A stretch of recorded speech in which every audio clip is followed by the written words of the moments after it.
bagaimana menjadi benar, hidup di dalamnya.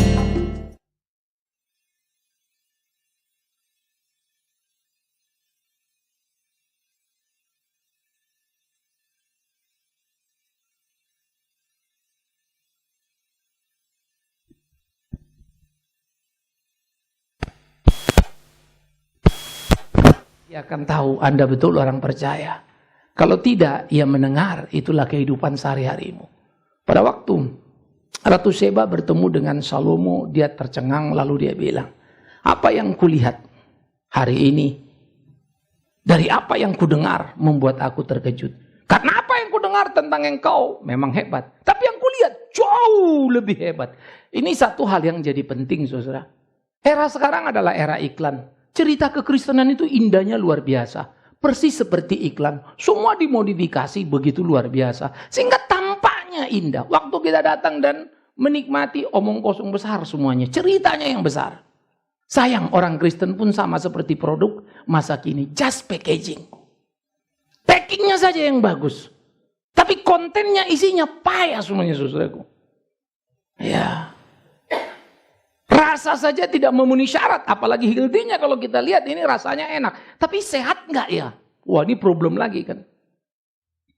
Sehingga ada banyak aspek dalam kehidupan ini. Nah biarlah ini kiranya menyemangati kita untuk kita tidak berhenti. Berkelahi bagaimana hidup berpadanan dengan Injil Kristus. Sehingga ketika orang melihat, sehingga ketika orang mendengar, mereka tahu siapa kita. Bagaimana kita berdiri dengan teguh di dalam satu roh, sehati, sejiwa, berjuang untuk iman yang timbul dari berita Injil. Saya kagum pada kalimat ini. Keunggulan gereja Tuhan adalah pada kesehatian. Keunggulan gereja Tuhan adalah berjuang di dalam satu iman, satu roh, sehingga saling peka di dalam rasa. Saya tidak akan menusukmu dari belakang. Semoga kamu juga tidak. Saya tidak akan menjelek-jelekkan kamu. Semoga kamu juga tidak. Aku saudaramu. Kau tahu persis hatiku. Misalnya. Saya punya salah. Mana mungkin tidak. Tapi aku juga tahu kamu. Kamu salah. Betul. Tapi tidak akan kuceritakan ke kiri ke kanan. Karena aku tahu kenapa kamu jatuh. Hatimu tidak begitu kok. Indah ya. Sehingga saya jaga kamu. Kamu jaga saya. Alangkah luar biasanya hidup ini. Ketika orang memfitnahmu kepada aku tahu. Tidak seperti itulah. Karena aku tahu kualitasmu. Nah, itulah persaudaraan yang indah. Tapi bukan berarti kalau kamu salah aku diam. Sebaliknya kalau aku salah jangan diam. Itulah keberimanan itu, itulah kesatuan itu saudaraku. Ada etika yang tinggi di sana sehingga betul-betul menjadi seperti orang yang saling mencintai sejiwa itu tadi, sehati. Nah, itulah keunggulan gereja. Itulah keunggulan seorang Kristen. Maka sebagai gereja individual, kita mestinya dikenal menjadi orang yang betul-betul mampu mewujudkan kesehatian tadi. Sehingga sebagai gereja yang universal, orang bisa melihat itu. Dan kita menikmati dalam kehidupan yang utuh. Itu hidup kekristenan. Maka saya pikir ya, hidup seperti ini menjadi amat sangat penting. Bagaimana kita menjalani hari-hari kita. Semuanya hanya satu tujuan, yaitu berita Injil. Yang harus kita respon dengan cara yang bertanggung jawab.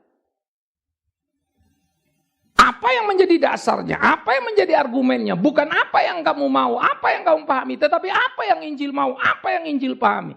Alangkah luar biasanya. Ini seharusnya menyadarkan kita, mengingatkan kita. Bagaimana perjuangan kehidupan itu kita lakoni dalam keseharian kita.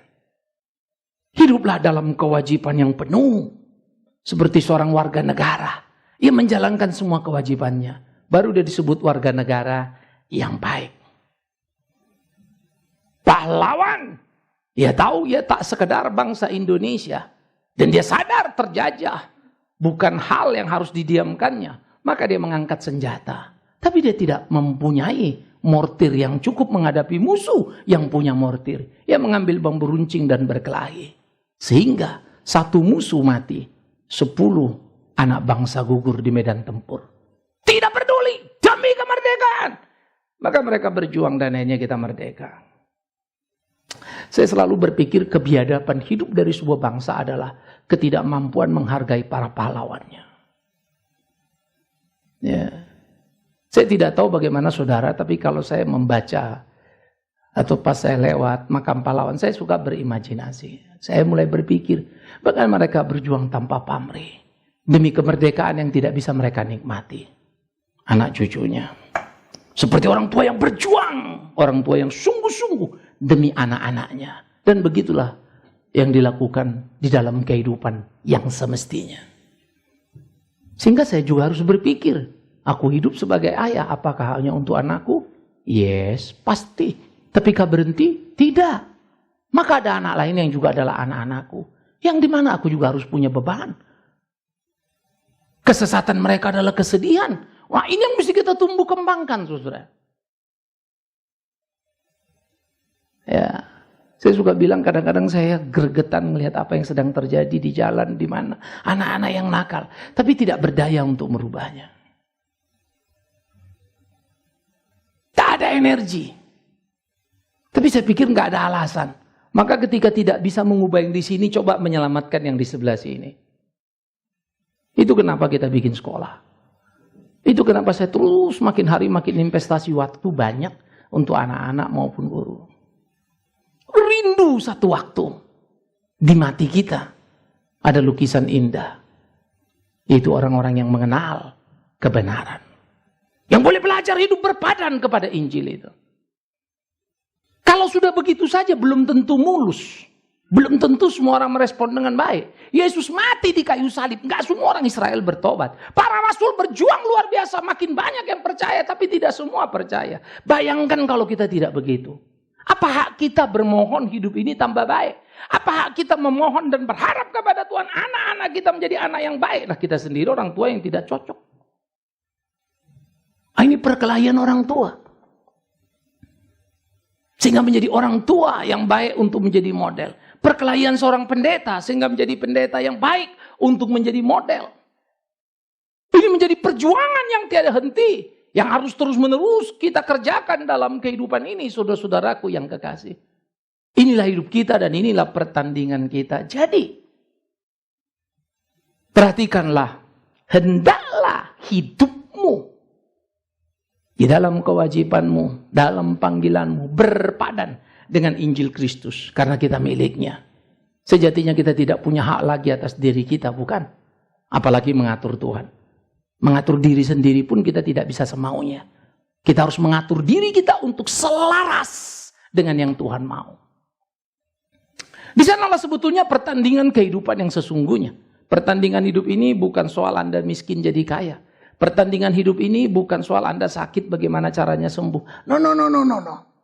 Itu memang menjadi persoalan tersendiri.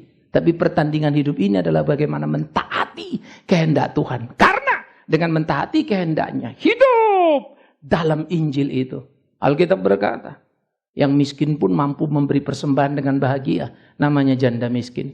Yang sakit pun tetap setia melayani Tuhan. Bahkan penjara bukan masalah. Namanya Paulus. Ditambah yang lain-lainnya. Makin panjang kisah itu.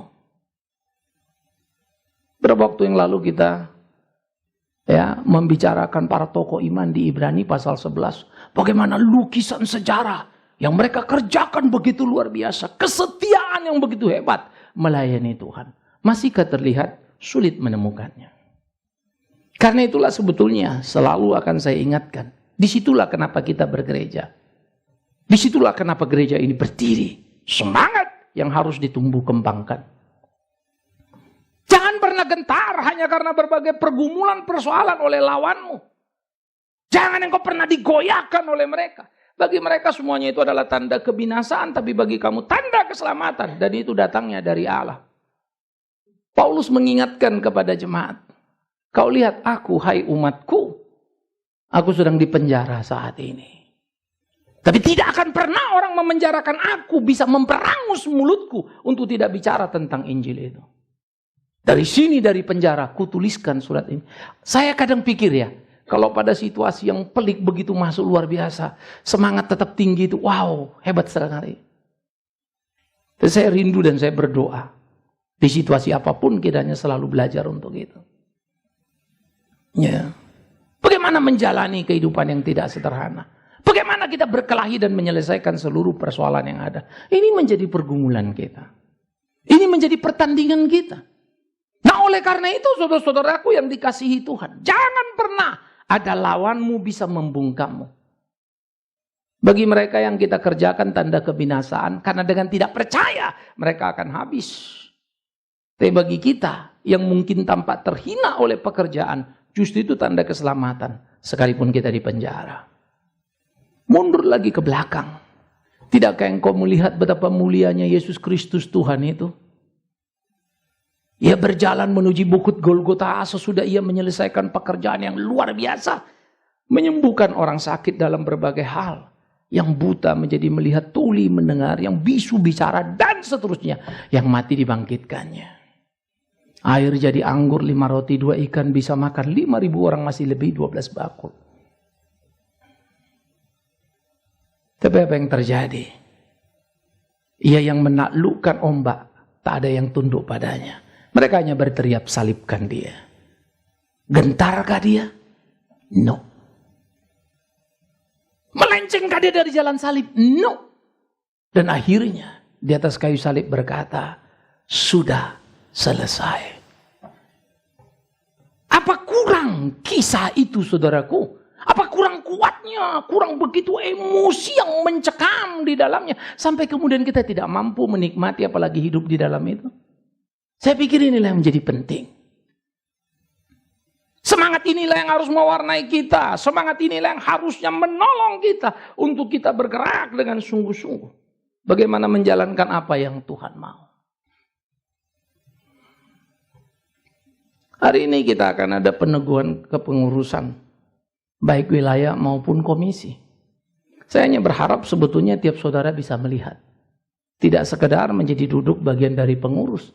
Tapi bagaimana mengerjakan apa yang penting dalam tanggung jawab kita bertuhan. Tapi bagaimana mungkin kita bertanggung jawab bertuhan kalau berorganisasi pun kita tak mampu bertanggung jawab. Saya juga nggak bisa bayangkan itu.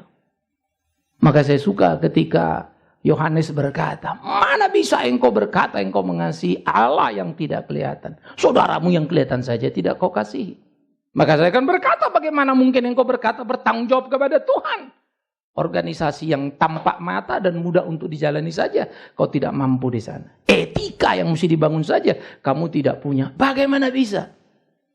Karena pada teman-teman, kita belajar terus menanamkan pada diri. Bagaimana tidak gentar terhadap musuh apa yang kita akan jalani. Tetapi sebaliknya menaklukkan diri. Hidup pada ketentuan-ketentuan Kristus. Yang digugatnya dari kita semua. Komisi-komisi akan terus bergerak. Ya. Siang ini saya akan bertemu dengan Komisi Pemuda Remaja. Kita merekonstruksi dulu sebentar untuk banyak hal yang kita coba mau perbaiki nanti ke depan. Supaya anak-anak muda ini lebih luar biasa lagi. Dulu saya cukup punya waktu membentuk satu angkatan pemuda kita. Sehingga kalau mereka berteologi tidak perlu lagi diragukan. Tapi saya juga merasa sempat banyak kehilangan. Karena justru ketika mereka mulai naik dari mahasiswa terus kerja, rontok semuanya mulai berubah. Saya agak meleset perhitungan. Tak semua mahasiswa yang kuat di dalam ibadah, bahkan di seluruh persekutuan kampus, menjadi kuat ketika mereka bekerja. Rontok juga.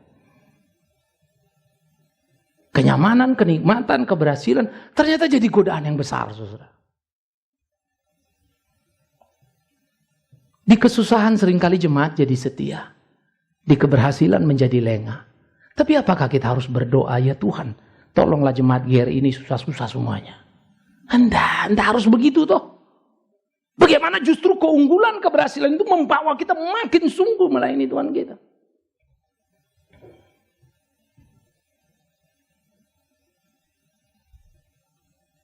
Sekolah minggu kita lagi benahin. Kelas calon guru akan rutin tiap tahun dijalankan. Saya duduk ketik tema apa yang kita mau bikin. Saya kasih outline-nya, detailnya sudah saya bikin, PowerPoint-nya sudah saya garap sebagian. Supaya nanti pada waktu diajarkan itu betul-betul. Kalau tiap Sabtu satu paket kita bikin lalu 4 sesi. Ada pertanyaan menarik. Ya. Berat nggak ini ya? Sulit nggak ya? Akankah guru bisa ikut? Nah, ini panggilan kita. Saya kitab Injil Matius 3 kelas yang saya ikutin. Ada dosen dari luar, dia ngajar. Saya ikut. Tiap dosen punya keunikan. Nah, saya mengelolanya. Oh, sudut pandang dia begini ya. Sudut pandang dia begini ya. Oh, oke. Oh, ternyata begini. Dia backgroundnya begini, jadinya begini. Ini begini, ini begini. Saya nggak kekanak-kanakan bilang ini salah, ini benar. Enggak. Saya tahu latar belakang berpikirnya. Saya belajar untuk membedakan benar salah dengan argumen yang ada. Dan saya menikmati itu. Tapi risikonya yaitu 3 kali kelas ngikutin. Saya tidak pernah merasa ini, saya tidak pernah. Orang yang berbeda bisa memberikan hal yang berbeda. Memperkaya pikiran kita. Jangan gentar oleh lawan-lawanmu. Yang mengejekmu lalu mencemoohmu. Alah, bikin susah saja. Berkali-kali saya katakan. Saya pun diteriakin banyak orang. Ya, karena berbagai persoalan yang kita bongkar. Ya. Saya dimaki-maki orang. Lalu katanya kita harus damai gitu. Damai artinya apa? Jangan bikin ribut-ribut. Lalu ributnya kenapa? Dia salah kita teriak, dibilang salah. Jadi maksudnya dia teriak kita diam, kan damai. Gila juga ya.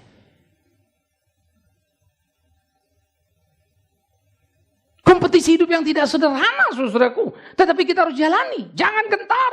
Termasuk dalam dirimu sendiri. Entah sulitmu, entah susahmu. Jangan jadikan itu alasan. Jangan pernah takluk. Dan jangan pernah berkata tidak cukup waktu demi Tuhan yang hidup. Saya sudah melihat bagaimana Tuhan melukis hari-hari di dalam kesetiaan kita melayani. Dan bagaimana dia menolong kita. Saya punya kelemahan sekarang dalam segi kecepatan. Beda dengan yang dulu. Saya bisa hitung. Mau berangkat jadi kerjakan ini dulu. Saya nikmatin yang ini. Otomatis kepepet waktunya. Mau sampai di sini. Saya kalau yang bawa saya hitung nyampe. Tapi saya sering kali lupa yang bawa bukan saya. Saya yang bawa mobil. Ada sopir saya. Kadang-kadang perlu cepat. Wah ini terlambat kalau dia bawa. Saya yang bawa. Tapi kalau saya yang bawa. Selesai nyampe sana. Lemes juga rasanya. Ya, karena jantung saya tidak boleh dipacu juga. Kadang-kadang ada satu hal yang mulai saya pikir ya Tuhan. Aku bukan nggak mau. Lalu secara kuantitatif terpaksa juga dikurangi. Karena energinya makin parah. Tiap kali orang duduk ngobrol sama saya pasti nggak banyak tahu. Itu tiap kali saya bilang. Tidur itu rasanya waduh. Kayak satu titik perpindahan yang bagaimana begitu. Sehingga bagi saya tidur dan bangun itu indahnya luar biasa. Karena enak bener. Kalau cukup jamnya. Kalau enggak sengsara bener. Dulu saya tidur 3-4 jam biasa. Hampir itu terus pola kerja saya. Pertanyaannya adalah, apakah cukup itu kujadikan alasan? Ya Tuhan, maaf ya, nggak bisa lagi pelayanan. Ya Tuhan, maaf ya, kurangin ini, kurangin itu. Demi Tuhan yang hidup, yang muda-muda, yang masih kuat, cobalah. Masih banyak kesempatan yang bisa kita lakukan. Mati pun kita melayani Tuhan. Nggak ada hebatnya. Karena kematian kita tidak sebanding dengan kematiannya. Apalagi tidak rela bersusah-susah melayani dia.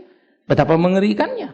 Engkau sudah gentar oleh lawanmu di dalam dirimu. Engkau gentar oleh lawanmu yang ada di sekitarmu dan mencemoohkanmu. Jangan pernah gentar. Lawan akan datang silih berganti. Kamu tidak akan selalu bisa selaras dengan semua orang. Yang cinta Tuhan engkau bisa selaras. Yang tidak cinta Tuhan pasti akan memakimu dan menjadi musuhmu.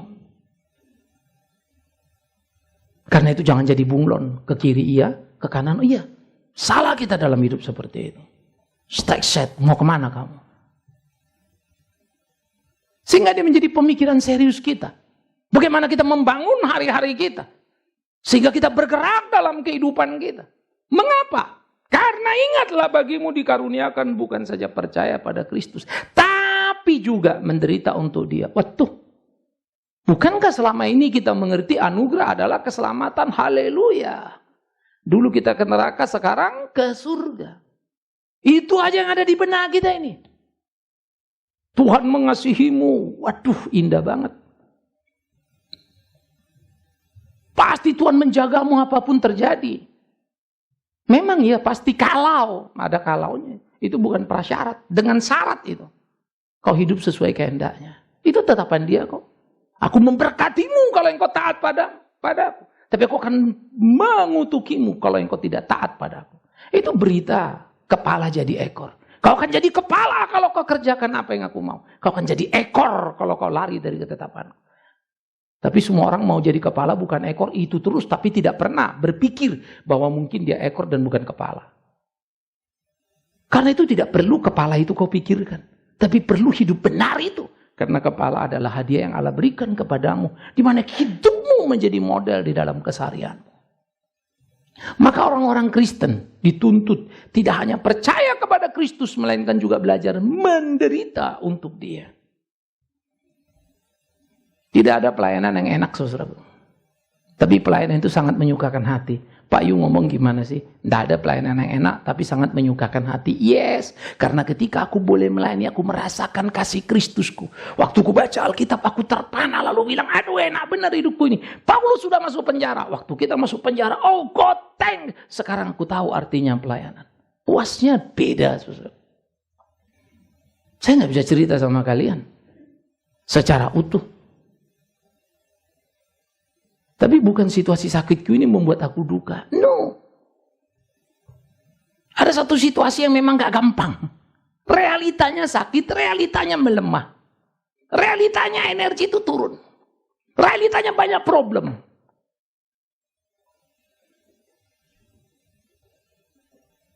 Ya. Saya paling gampang di Kalimantan ya, kalau biasanya saya suka pakai sepeda lari ke sana sini. Sekarang nggak bisa. Motor, naik motor. Sekarang pun udah susah. Apalagi kalau 45 saya lagi kampus, saya gedubuk ada lubang dikit, maklum sekarang jalan kita ada begini. Duduk gitu misalnya. Yang dulu nggak ada apa-apanya, sekarang apa-apa. Duduk, senyum kecut juga, mikir gitu ya. Hidup ini rapuh amat ya. Terpikir lagi Tuhan, thanks, lihat lagi sana sini. Sehingga haru biru rasa itu yang membentuk, menolong kita menemukan sukacita di dalam derita. Memang gak mudah. Bagaimana kau mau bersukacita dalam penderitaan tapi kau tidak pernah menderita? Omong kosong itu. Maka menemukan sukacita di dalam penderitaan itu adalah kesukaan yang luar biasa. Gak ada yang bisa ganggu itu. Kalau kau senang dapat hadiah, itu namanya bahagia, senang, sukacita. Karena hadiah. Hadiahnya diambil, buyar kau. Tapi kalau sukacita karena penderitaannya diambil, sukacitamu tambah saja, nggak hilang, nggak kurang, nggak tambah.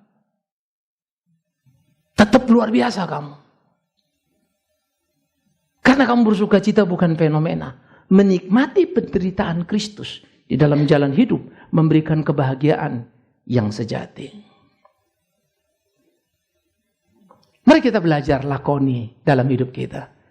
Kalau Anda jadi guru sekolah minggu, 2 satu kelas, yang satu datang kagak jadi bintang tamu, biarkan di situ.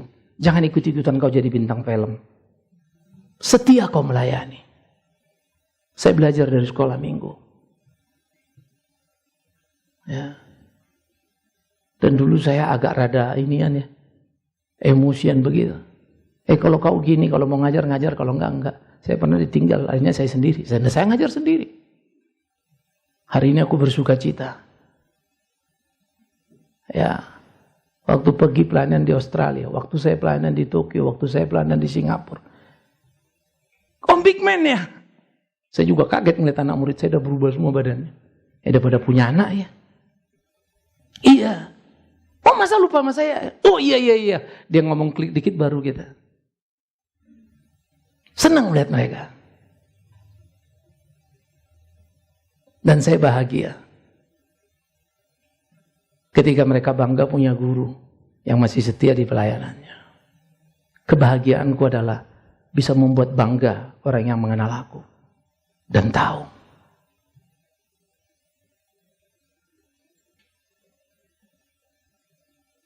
Karena aku rindu.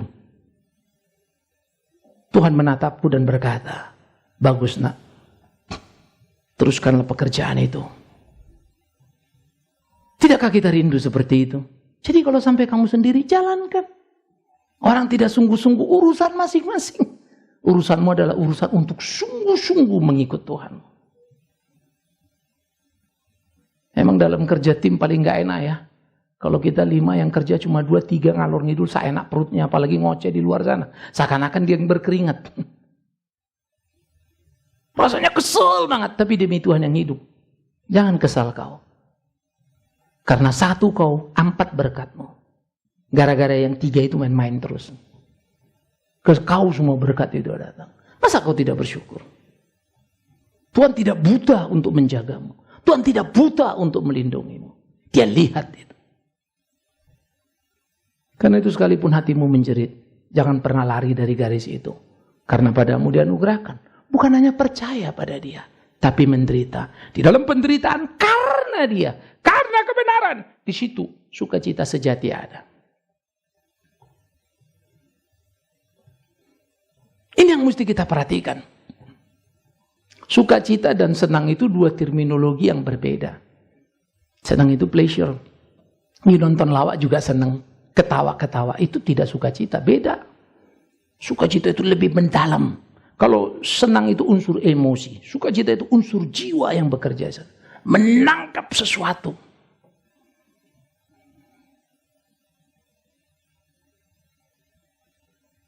Seperti seorang orang tua yang melihat anaknya hidupnya baik dan benar, waduh sukacita. Tapi orang tua lihat anaknya berhasil jadi kaya, wah dia senang. Tapi kemudian anak itu ditangkap KPK, dia susah. Itulah senang terhadap anak yang sama. Sukacita itu karena kebenaran yang ada. Nilai-nilai yang tinggi. Nah biarlah ini hidup di dalam hidup kita, saudara-saudaraku, sehingga dengan demikian hidup kita sungguh-sungguh hidup menjalani hari-hari kita. Sehingga Paulus mengingatkan dalam pergumulan yang sama. Seperti yang dulu kamu lihat padaku dan yang sekarang kamu dengar tentang aku. Saya kalau baca surat-surat Paulus gentar ya. Teladani aku. Saya rindu satu kali waktu bicara itu. Cuma ya satu sisi bisa. Lain sisi saya rasa saya masih perlu benahi dan perbaiki. Tapi aku bersyukur Tuhan kasih peluang. Jangan cengeng kau karena sakitmu. Jangan kau cengeng karena kesulitan kehidupan ekonomimu. Saya bersyukur pernah alami dua-dua. Dan saya tidak pernah meninggalkan pelayanan. Saya punya hak bicara itu. Kau tahu? Itulah hadiah bagiku. Itulah anugerah Allah yang Allah berikan. Sukacita dalam penderitaan. Sekolah ke ujung langit manapun kita, tidak ada pelajaran itu. Dosen cerita, itu cerita dia bukan pengalaman kita. Kita bisa tahu, tapi tidak bisa merasa. Dan apa yang kukatakan hari ini pun ceritaku. Kau tahu, tapi kau juga tidak bisa merasa. Namun Tuhan yang baik akan datang dan berdialog denganmu. Jangan lari kalau dia ngobrol. Jangan lari kalau dia melukismu. Jangan lari kalau diizinkan susah pada dirimu. Lalu kau bilang Tuhan tidak sayang padamu. No. Itu waktu untuk kau duduk diam dan berkata, Tuhan, gak kuat.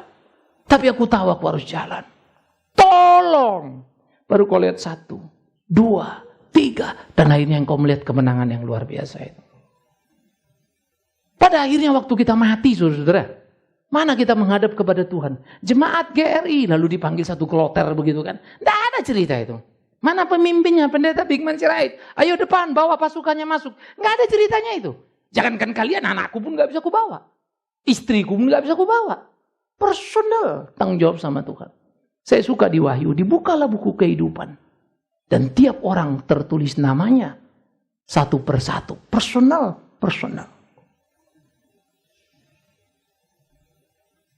Saya sedih kalau anak saya tidak beres dalam beriman.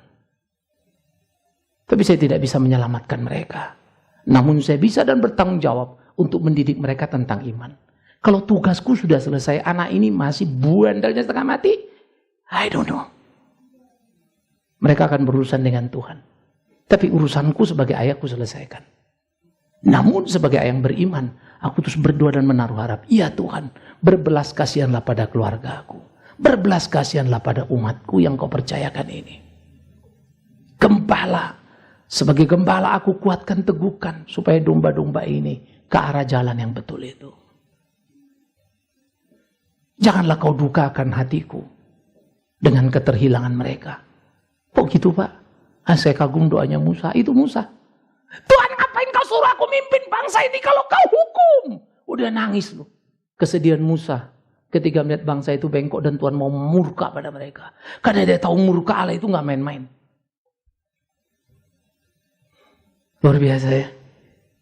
Kebahagiaan seorang Paulus ketika dia menulis surat pada Timotius. Timotius, ingat nak, sejak kecil Injil itu ada padamu. Aduh, begitu emosionalnya. Anak yang dididiknya mengenal Injil itu. Guru-guru sekolah minggu, kebahagiaanmu apa? Kalau kau bisa melihat anak-anak yang kau didik jadi anak-anak yang baik, yang benar. Bagus itu, indah itu. Kalau di komisi wanita, apa yang kita dapatkan? Kalau kau lihat para ibu-ibu itu bisa menjalani rumah tangganya lebih baik lagi. Tapi bagaimana kau tahu kalau kau tidak pernah mau tahu? Kalau cuma hari Minggu adalah sekolah Minggu, masuk sekolah Minggu, habis itu ya selesai. Kamu tidak tahu lagi judul perjalanan anakmu. Masuk komisi wanita, habis itu selesai. Kamu tidak tahu lagi perjalanan hidup mereka, teman-temanmu. Masuk di remaja pemuda, habis itu selesai. Kamu tidak tahu lagi bagaimana selanjutnya mereka. Guru sekolah minggu yang baik memang dituntut waktu yang banyak. Ya. Seorang pengurus komisi memang selalu dituntut waktu lebih banyak. Antar, besuk, telepon, SMS. Aduh, kelihatannya sepele. Sekarang sih udah makin tambah enak ya. Dulu kalau kita SMS itu mahalnya setengah mati. Mikir juga ini kalau keluar 100 kali segini, aduh habis juga nih pulsa. Saya punya murid stat ya di kelas sekolah minggu 10-an. Tutup kelas tidak pernah akan jadi 10, 20 lebih. Tapi tidak pernah satu minggu anak sekolah minggu saya tidak saya telepon. Ya. Apalagi kalau sudah nggak datang. Pasti saya telepon. Saya akan lihat muka anak sekolah minggu saya. Habis ngajar yang satunya kok cembetut aja. Dan saya sudah mengalami betul. Ketika saya panggil lalu mereka cerita. Kenapa kamu? Ternyata benar. Papa mama mau cerai. Saya berdoa untuk anak-anak itu. Saya tidak bisa bayangkan juga bagaimana perasaan anak-anak ini. Kita berdoa. Tuhan pasti tolong. Tapi saya ingat betul. Waktu berjalan. Papa mamanya tetap pisah. Dia setengah seperti dibuang taruh tempat neneknya. Seperti memberontak. Susah diatur orang lain. Nakal. Tapi kau tahu, dia akan berusaha lari kalau ketemu saya. Dan kalau ketemu saya nggak bisa lari terus ngomong, dia nangis. Bukan anak perempuan yang kuceritakan, anak laki. Saya selalu berpikir ya, kedekatan emosi kami membuat situasi jadi berbeda. Itulah kebahagiaan guru sekolah minggu. Milikilah. Ketika orang tuanya nggak mampu nanganin, guru sekolah minggu bisa menangani. Karena kedekatan. Dekatlah pada anak-anakmu. Dekatlah pada teman-temanmu di komisi. Kedekatan membuat kau jadi sahabat. Dia nggak mau curhat sama orang lain, dia curhat sama kamu. The top secret dia kasih ke kamu. Tapi jaga tiap apa yang dipercayakannya. Jangan obral itu. Celakalah guru sekolah minggu yang mulutnya bocor. Anak ini cerita keluarga bapak emaknya.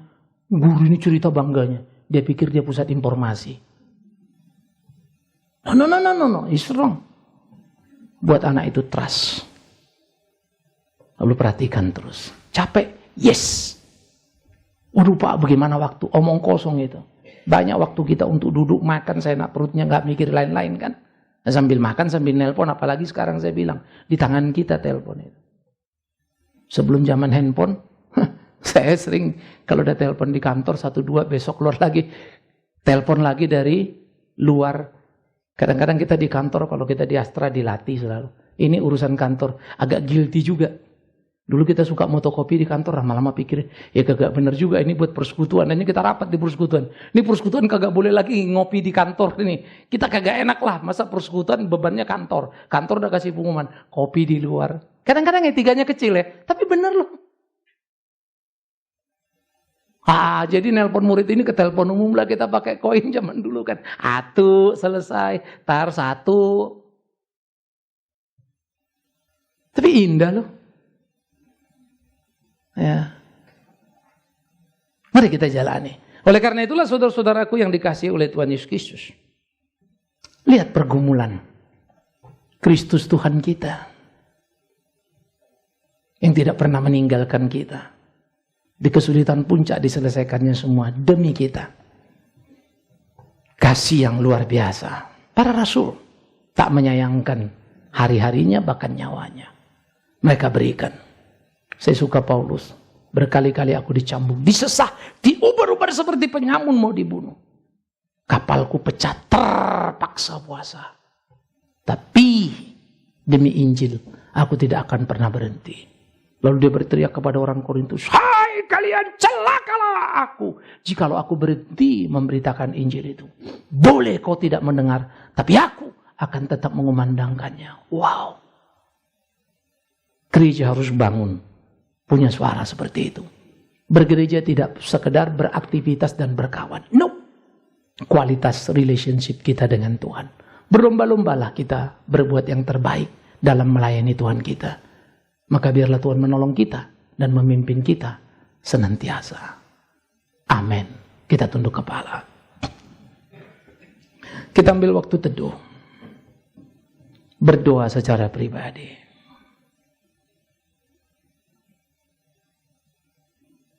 Pikirkanlah apa yang Tuhan mau dari hidup kita.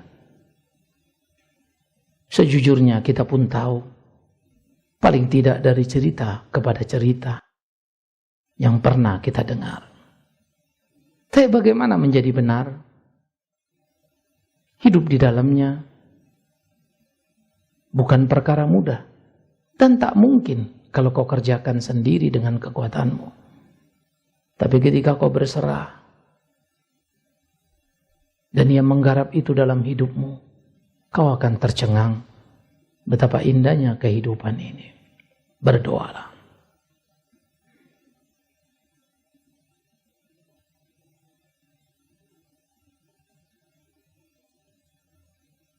Cobalah renungkan. Cobalah pikirkan apa yang menjadi ketetapan kehendak Tuhan dalam kehidupan ini yang belum kau kerjakan. Berdoa dan katakanlah, ampuni aku Tuhan. Cobalah pikirkan, cobalah renungkan beban pelayanan yang Tuhan sudah taruh dalam dirimu. Bagaimana engkau melankan itu dengan bermutu? Tak sekedar memilih apa yang kau suka. Bukan sekedar di mana kau menjadi populer dan terkenal. Tapi di mana engkau bisa memberi dan menyuarakan apa yang benar. Berdoalah. Cobalah tanya dirimu, bagaimana hari-harimu dan doamu? Mungkin hanya melulu tentang dirimu. Bagaimana engkau berjuang untuk hari-harimu? Engkau rela membanting tulang, menguras keringatmu. Tapi bagaimana waktu engkau mengerjakan pekerjaan Tuhan? Engkau hanya memberi waktu sisa. 1 terasa cukup, 2 menjadi sulit, 3 berat sekali. Tapi bagaimana ketika engkau mencari kebanggaan hidupmu? 5 pun kau garap. Karena hasilnya bisa memuaskan.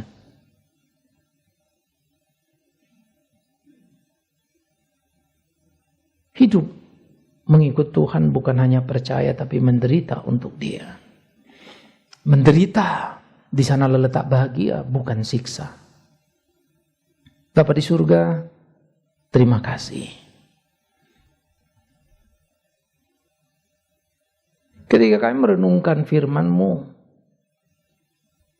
oleh pencerahan Roh-Mu yang kudus, akal budi kami dibuat mengerti. Tapi jangan pernah biarkan kami sendiri, apalagi terjatuh di kehidupan ini, tak menjalankan apa yang Tuhan kehendaki. Kami berdoa, Tuhan tolonglah. Supaya kami terus melangkah di jalan yang Tuhan mau dan hidup kami berkenan kepada Tuhan untuk puji hormat bagi nama Tuhan. Tuhan berkati kami, Tuhan sertai kami. Sehingga kami boleh menjalani hari-hari ini. Terima kasih. Biarlah kiranya perjamuan kudus ini mengingatkan kami akan derita-Mu. membawa kami meneropong diri. Tapi menyadarkan kami Engkau tak hanya mati di atas kayu salib, tapi bangkit dan kembali ke surga akan datang lagi untuk kami. Terima kasih. Sehingga pengharapan kami menjadi pengharapan yang kuat. Dan memahami penderitaan di mana ada kesukaan yang besar menjadi warisan iman kami. Demi Yesus Kristus Tuhan, kami berdoa, kami bersyukur, terpujilah Engkau. Amin. Kita bangkit berdiri, saudaraku yang kekasih, kita akan mengikrarkan. Saya akan membacakan surat keputusan dari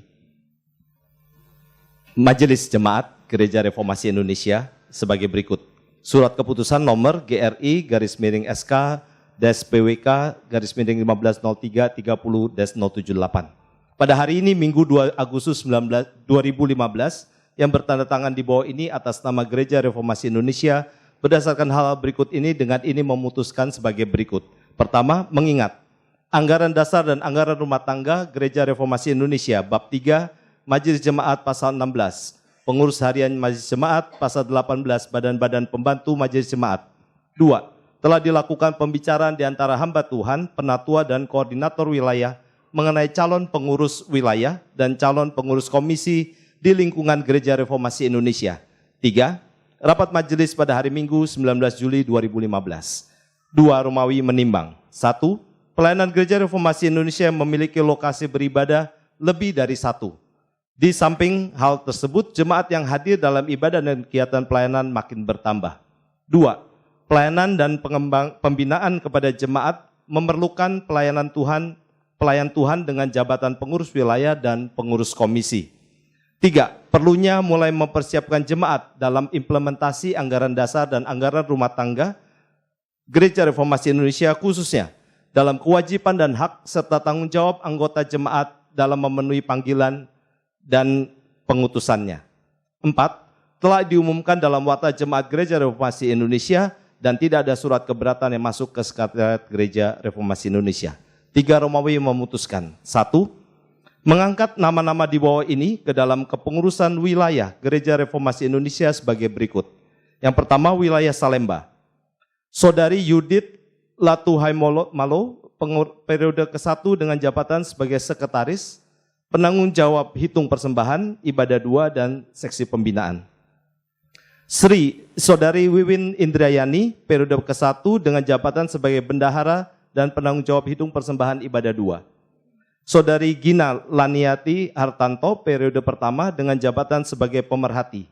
Saudari Teresia Syahaan, periode ke-1, pertama dengan jabatan sebagai koordinator ibadah 1, seksi persekutuan, dan penanggung jawab hitung persembahan, ibadah 1. Saudari Elizabeth Angelica, periode ke-1 dengan jabatan sebagai penanggung jawab hitung persembahan, ibadah 1. Saudari Susi Nurela, periode ke-1 dengan jabatan sebagai penanggung jawab hitung persembahan, ibadah 1 dan ibadah 2. Saudara Jubrison Oscar Purba, periode ke-1, koordinator ibadah 2. Bagian menghubungi petugas di seksi persekutuan. Saudara Malau, periode ke-1, koordinator ibadah 2, koordinator pelaksana dari seksi persekutuan. Wilayah Pacific Place. Saudari Selina Liman, periode ke-1 dengan jabatan sebagai sekretaris dan penanggung jawab hitung persembahan. Saudari Eleonora Thanos, periode ke-1 dengan jabatan sebagai bendahara 1 dan penanggung jawab hitung persembahan. Saudari Elizabeth Haryati, periode ke-1 dengan jabatan sebagai bendahara 2 dan penanggung jawab hitung persembahan. Saudari Evi Pangestu, periode ke-1 dengan jabatan sebagai pemerhati 1. Saudari Angelica Rachel Liando, periode ke-1 dengan jabatan sebagai pemerhati 2. Saudara Roni Napitulu Pulu, periode ke-1 dengan jabatan sebagai koordinator ibadah 3, seksi persekutuan. Saudari David Sipahutar, periode ke-1 dengan jabatan sebagai seksi pembinaan. 2. Mengangkat nama-nama di bawah ini ke dalam kepengurusan Komisi Wanita Antioquia Ladies Fellowship Gereja Reformasi Indonesia sebagai berikut. Saudari Metasari, periode ke-1 dengan jabatan sebagai ketua. Saudari Romauli Tambunan, periode ke-1 dengan jabatan sebagai sekretaris. Saudari Lydia Wetimena, periode ke-1 dengan jabatan sebagai pemerhati. 3. Mengangkat nama-nama di bawah ini ke dalam kepengurusan Komisi Anak Gereja Reformasi Indonesia sebagai berikut. Saudari Marta Maria Butar-Butar, periode ke-1 dengan jabatan sebagai ketua. Saudari Nancy Elvina Manurung, periode ke-1 dengan jabatan sebagai sekretaris. Saudari Heli Wati, periode ke-1 dengan jabatan sebagai bendahara. 4. Pelaksanaan peneguhan pengurus wilayah dan pengurus komisi diadakan pada hari Minggu 2 Agustus di dalam kebaktian Ibadah Umum Gereja Reformasi Indonesia. 5. Masa pelayanan Majelis Gereja Reformasi Indonesia, baik penatua maupun non-penatua selama 3 tahun, terhitung sejak tanggal surat keputusan ini ditandatangani. 6. Surat keputusan ini dapat diperbaiki bila ditemukan kekeliruan di kemudian hari. Demikian surat keputusan ini dibuat untuk dilaksanakan sebaik-baiknya demi hormat dan kemuliaan nama Tuhan kita Yesus Kristus Kepala Gereja.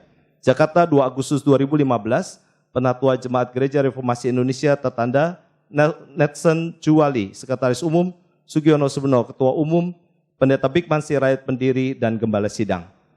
Untuk diketahui oleh jemaat yang dikasihi Tuhan, yang hari ini dilakukan peneguhan di tempat ini adalah untuk wilayah Salemba ini dan pengurus komisi. Untuk pengurus wilayah Pacific Place akan diadakan di kebaktian sore di Pacific Place. Demikian. Saya akan membagikan nama-nama berikut ini, harap bisa maju. Pertama untuk pengurus wilayah Salemba. Saudari Yudit, Saudari Wiwin, Saudari Gina harap maju ke depan. Menghadap kepada Pendeta Bikman Sirait. Saudari Teresia Syahaan, Saudari Elizabeth, Saudari Susi, Saudara Jubrison Oscar Purba, dan Saudara Malau.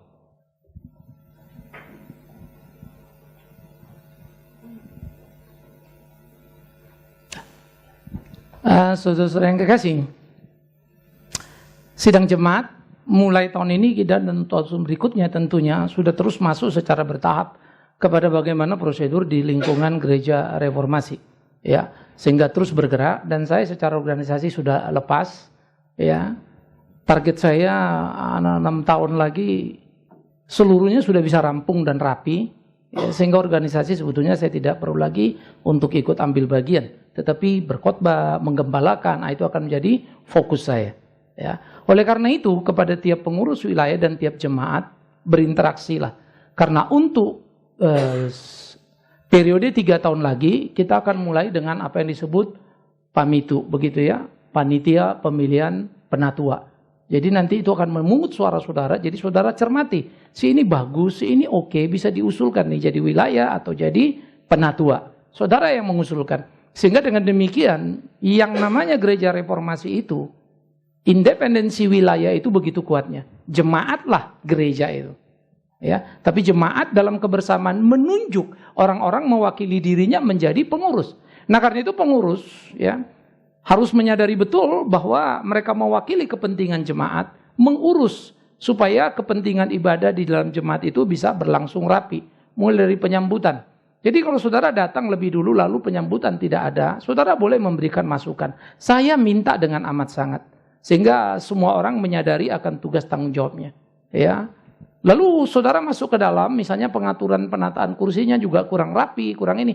Saudara mohon memberikan juga masukan, ya. Mungkin pas acara terima persembahan kok kurang rapi diaturnya ini, saudara berikan juga masukan. Sehingga dengan demikian gereja ini adalah milik kita bersama, ya. Untuk siapa? Tuhan yang menitipkannya kepada kita. Sehingga kita betul-betul bersama-sama melayani untuk kemuliaan nama Tuhan itu.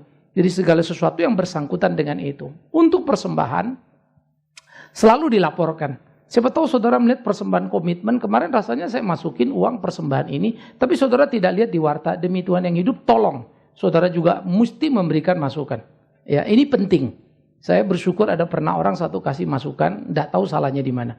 Ya, tetapi saya pikir kita salah, dan kita harus bertanggung jawab untuk hal itu. Dan saya bersyukur bendahara punya beban yang cukup kuat untuk bertanggung jawab pada fakta yang memang kita salah. Ya, nah jadi semua kita ambil bagian, saudara, untuk melihat, memperhatikan.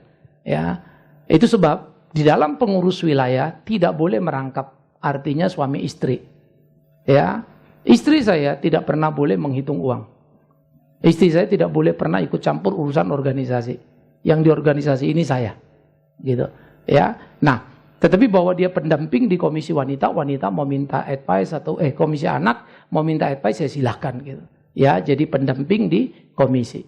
Nah, jadi saudara-saudara yang kekasih, kita mulai profesionalitas dari gereja reformasi yang memang sangat luar biasa. Sehingga di dalam sistem organisasi lingkungan gereja Protestan, ya, sistem di dalam reformasi reform itu yang paling ketat. Ya, nah, kita ada di situ. Nah, kita bertahap terus lakukan step by step by step.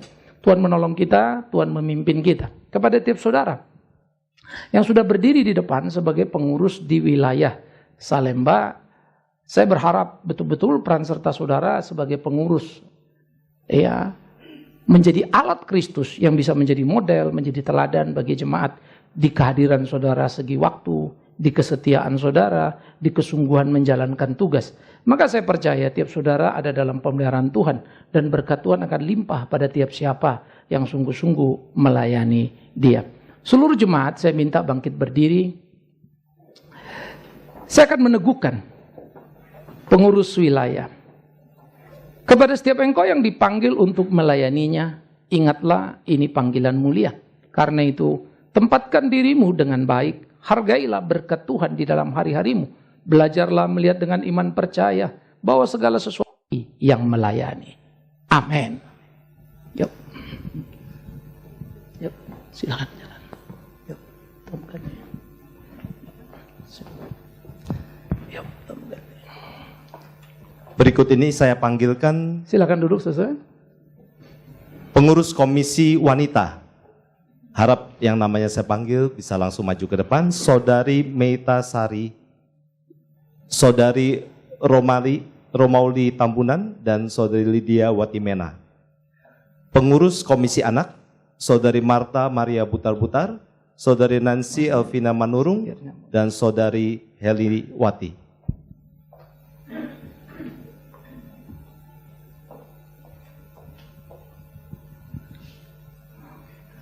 Baik, saudara-saudara yang kekasih, ini adalah pengurus dari Komisi Wanita maupun Komisi Anak. Yang pertama terhadap Komisi Anak. Pembentukan anak di usia dasar itu sangat berperan serta sekolah minggu. Problem ini menjadi-jadi khususnya di dalam era masa kini, di mana orang tua seringkali terlibat kerja yang luar biasa, suami dan istri. Lalu yang kedua, anak-anak itu akan ditangani di rumah di babysitter. Kalaupun kurang beruntung punya babysitter, maka akan dititipkan di rumah penitipan. Mengakibatkan pewarisan penanaman iman akan semakin minim. Karena itu gereja juga bertanggung jawab untuk terus-menerus mengingatkan orang tua akan tugas dan perannya. Di dalam tradisi Israel yang sangat luar biasa dan biblical, Alkitab mengatakan supaya mengajarkan kepada anak-anak itu berulang kali tentang kebenaran itu dimanapun, kapanpun, usia 0 sampai 5. Tapi tampaknya peran orang tua banyak yang lalai. Karena itu sekolah minggu harap sadar punya posisi yang sangat strategis. Bagaimana mengisi kekosongan ini untuk menolong anak-anak bertumbuh menjadi anak yang beriman percaya. Karena itu sekolah minggu, guru-guru bukanlah sekedar pencerita.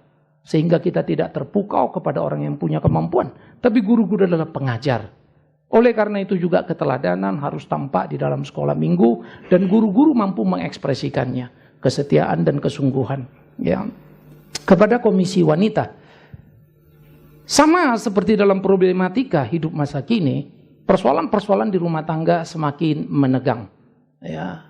Keributan suami istri terus semakin meninggi, tingkat perceraian tak bisa ditahan, terus semakin meningkat. Karena itu kesadaran ini untuk melihat realita di sekitar kita selalu penting. Bagaimana kita melihat media, bagaimana kita belajar melihat statistik, sehingga menumbuhkan satu beban yang kuat. Bagaimana menolong para ibu-ibu di tengah pergumulan persoalan mereka. Ya, mungkin si ibu tidak bekerja, tetapi kesulitan, kepahitan, kegetiran, keributan. Itu kadang-kadang membuat banyak sekali wanita merasa kecewa. Mereka hanya berkeluarga untuk mempertahankan apa saja. Tetapi kadang-kala ada juga wanita yang kurang bijak dalam berperan sebagai istri. Karena itu Komisi Wanita bukanlah sekedar satu komisi di mana ibu-ibu berkumpul lalu mengisi kegiatan-kegiatannya. Tetapi betul-betul menjadi satu komisi di mana ibu-ibu dibina menjadi ibu-ibu Kristen. Karena itu di hari-hari berikutnya Komisi Anak harus berperan penuh dalam hari anak. Komisi Wanita harus berperan penuh dalam hari ibu. Dan ini harus dikomunikasikan dengan majelis ataupun koordinator wilayah. Sehingga peran serta itu menjadi peran bersama. Mengisi tiap lapis, ya, sehingga dengan begitu sungguh-sungguh akan menjadi kekuatan yang utuh. Saudara-saudara, Saya akan meneguhkan komisi anak dan komisi wanita para pengurusnya. Saya minta kita semua bangkit berdiri. Bapa di dalam surga, tangan hamba-Mu terangkat. Biarlah kiranya berkat di dalam nama Bapa, Anak, dan Roh Kudus turun atas tiap pengurus yang diteguhkan pada kesempatan Minggu Kudus. Tuhan tolong Tuhan pimpin baik komisi anak maupun komisi wanita. Tuhan yang memilih dan menaruh dalam beban mereka untuk beban pelayanan yang kuat, sadar ingatkan mereka. Tak sekedar mengisi waktu berkegiatan di kegiatan organisasi gereja, tetapi sungguh-sungguh untuk mengabdi kepada Tuhan lewat bidang yang Tuhan sudah percayakan.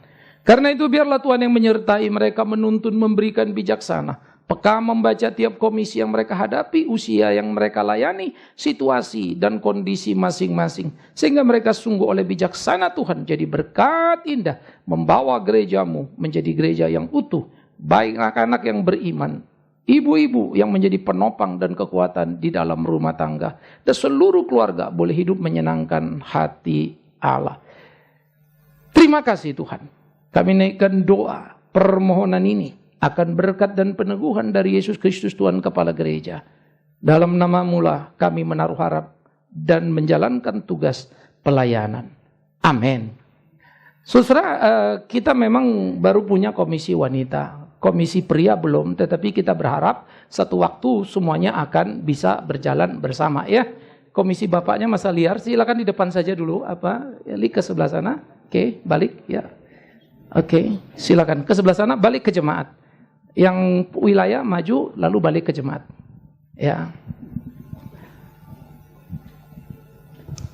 Baik saudara-saudara, inilah para pengurus yang sudah diteguhkan baik wilayah maupun pengurus komisi. Ini adalah wakil saudara untuk mengurus urusan saudara juga. Ya, mari kita sambut mereka dengan tepuk tangan.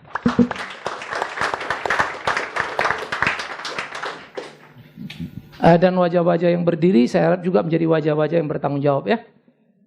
Oke, silakan duduk kembali. Terima kasih, Tuhan memberkati.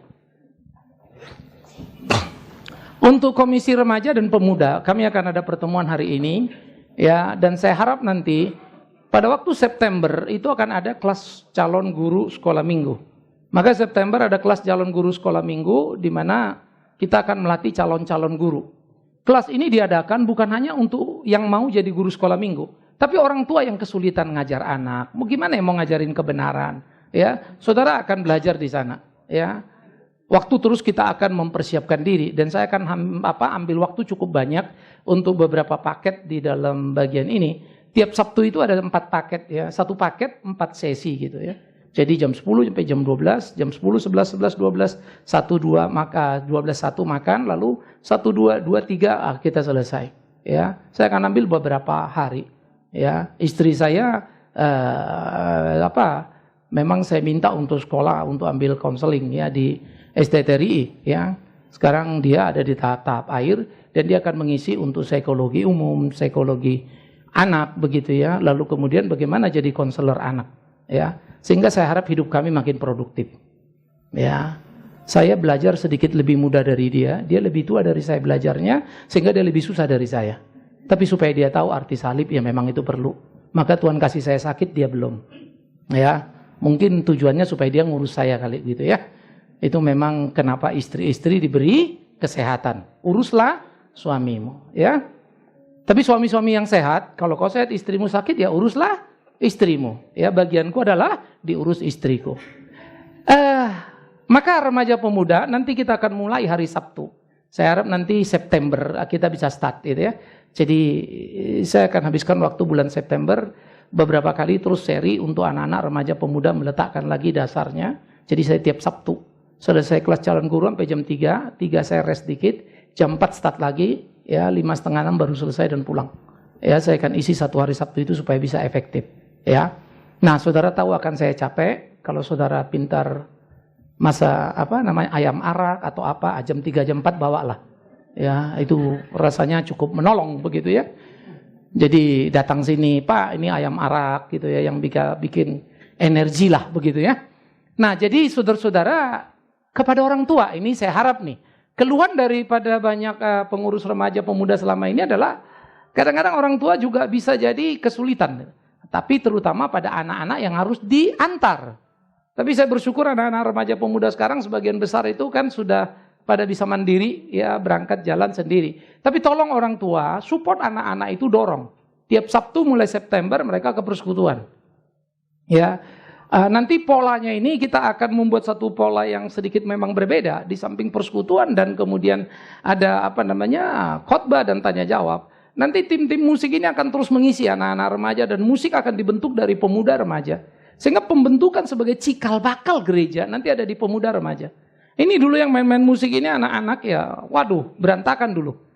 Terus latihan sekarang mereka cerdas dan pintar, ya. Nah, keluarga ya di sini ada Pak Martin ini yang main melodinya, gitarnya ya. Lalu Abi yang main bassnya, Dimas yang drumnya. Ini satu keluarga. Ya. Nah, yang ini anak angkatnya yang depan, ya. Jadi mereka satu keluarga main begitu kan. Sebenarnya ini yang saya harapkan. Tapi kalian jangan lupa ya, kalau satu keluarga kalian lalai pelayanan, gereja itu kehilangan. Saya tidak bisa semua orang paksa pelayanan. Tapi kalau saudara sadar betul peran yang Tuhan taruh pada diri kita untuk mengisi gereja itu luar biasa. Ya, nah, saya berharap nanti grup-grup remaja ini bukan cuma satu nih, ada 2, ada 3 begitu ya. Nah, mereka menjadi cikal bakalnya. Ya, penyanyi-penyanyi kita yang ngisi kemarin sudah anak remaja, tambah lagi beberapa orang. Ya, dan saya sudah minta spesial pada anak saya untuk mulai memikirkan bukan hanya paduan suara anak, ya, tapi remaja. Lalu satu waktu remaja pemuda ini dikombin dengan anak. Ya. Saya sudah ingatkan Keisha bahwa Tuhan beri kemampuan musik dan menyanyi adalah untuk itu. Kecuali dia mau dihukum Tuhan ya dia tidak perlu kerjakan itu. Ya, tapi kalau mau diberkati Tuhan dia mesti jalankan semua itu ya. Ya, dia bisa musik. Ya, itu kerinduan saya sebetulnya. Ya, sampai sekarang udah mulai mencicipi lah sedikit-sedikit kerinduan itu sebab saya memotivasi dia untuk masuk sekolah musik. Saya tidak bisa musik. Tapi saya bersyukur pada Tuhan bisa memperbaiki keturunan saya. Ya. Sehingga anak-anak 3 bisa musik semua, begitu ya. Nah, oleh karena itu kepada orang tua dorong anak-anak kita. Nah, anak-anaknya yang masih remaja mungkin paling muda itu SMP kelas 2 3 begitu ya. Kalau SMP kelas 1 kan masih ditunas mungkin ya. Nah, tolong orang tua kalau anaknya nggak bisa tolong didorong dong diantar gitu ya. Sampai nanti dia bisa jalan sendiri atau ke tempat ini supaya terus kita latih. Beri saya bantuan yaitu kirimkan anak-anakmu. Saya meminjam kalimat Loyola. Ya. Loyola adalah pendiri dari Ordo Jesuit yang sangat terkenal di lingkungan Katolik. Kalimatnya itu menarik. Berikan anakmu kepadaku usia 5 tahun, akan kujadikan dia Katolik sejati.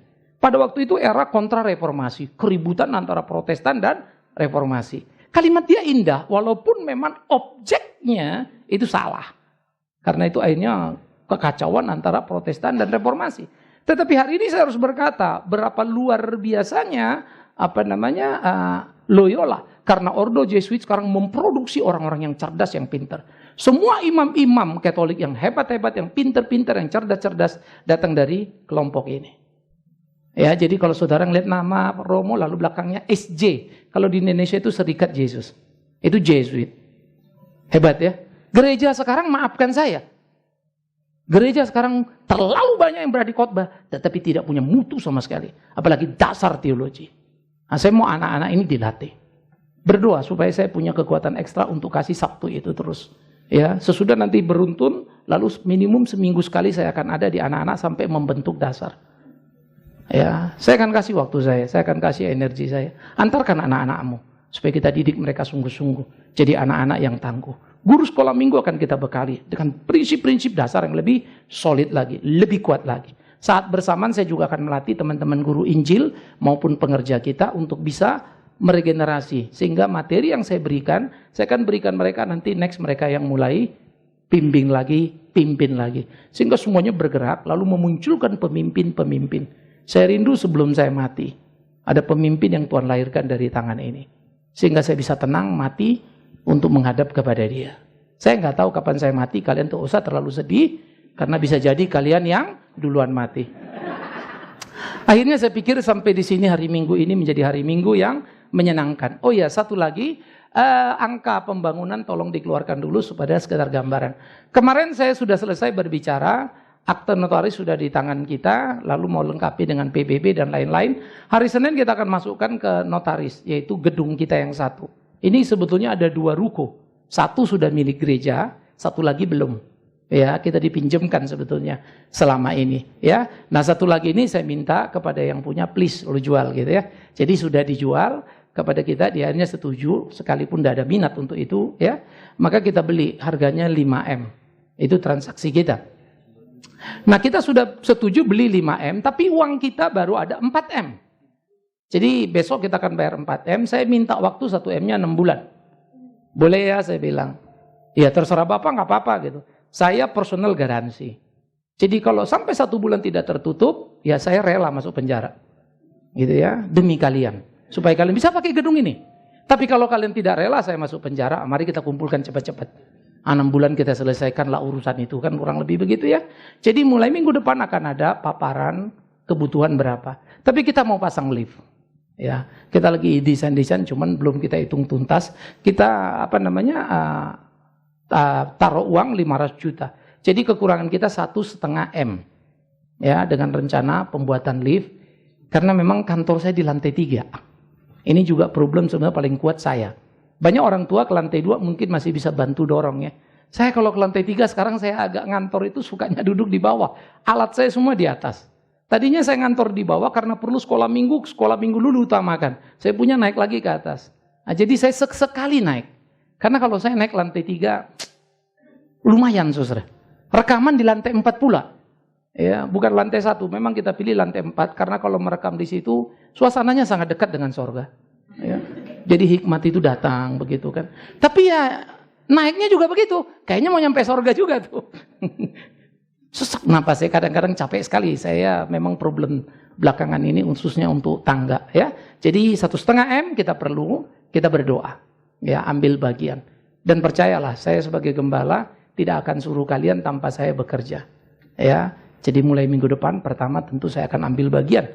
Ya, terus sedikit kumpulkan yang bisa kita kumpulkan. Saya percaya Tuhan nolong kita. Amin. Halo, amin. Kurang kencang, amin. Kurang karismatik, amin. Wah, itu karismatik banget. Oke. Bapak Ibu yang dikasih Tuhan, saya boleh bertanya apakah ada di antara Bapak Ibu yang baru pertama kali ikut beribadah di tempat ini? Boleh acungkan tangan? Kalau ada yang baru pertama kali? Oke, jemaat yang setia semua, Bapak Ibu mulai hari ini di Kebaktian Wisma bersama di sini, kita menggunakan name tag stiker seperti demikian. Jadi jangan lupa Bapak Ibu kalau datang di bawah, tulis nama Bapak Ibu sendiri, ada disediakan spidol dan stiker, pakai di dada Bapak Ibu pasang. Supaya satu dengan lain kita bisa bertemu sapa tanpa mesti malu-malu nanya lagi namanya siapa, lupa sungkan nanya lagi begitu ya. Dan ini jangan langsung pulang karena kita memang mau ada fellowship bersama setelah ibadah. Jadi setelah ibadah ini turun di lantai 1, jangan langsung pulang, silahkan ngeteh dulu, ngopi dulu, ada makanan kecil. Nah, satu lagi pengumuman Bapak Ibu, tanggal 25 Oktober akan dilaksanakan baptisan baptisan dan CD. Bapak Ibu yang belum baptis, meskipun sudah dewasa, ingin ikut baptis atau sudah pernah baptis anak belum CD, ingin ikut katekesasi, bisa daftar dengan saya atau ke Pak Netsen. Jadi kita mulai katekesasi di tempat ini untuk tanggal 25 Oktober akan dibaptis. Pengumuman sementara itu, Pak Tony mewakili panitia Tiwok, silakan. Terima kasih, 1 menit. Mengingatkan tanggal 29 Februari ini kita akan ada, 29 Agustus. Ada acara kebersamaan Tiwok ya di Kebun Teh Gunung Mas. Kami berharap bagi Bapak Ibu yang masih belum mendaftar, segera mendaftar. Karena sudah hampir dari 100, pas tepat hari ini tadi pagi saya didaftarkan sama orang sudah 100. Jadi kita akan menutup pendaftaran minggu depan.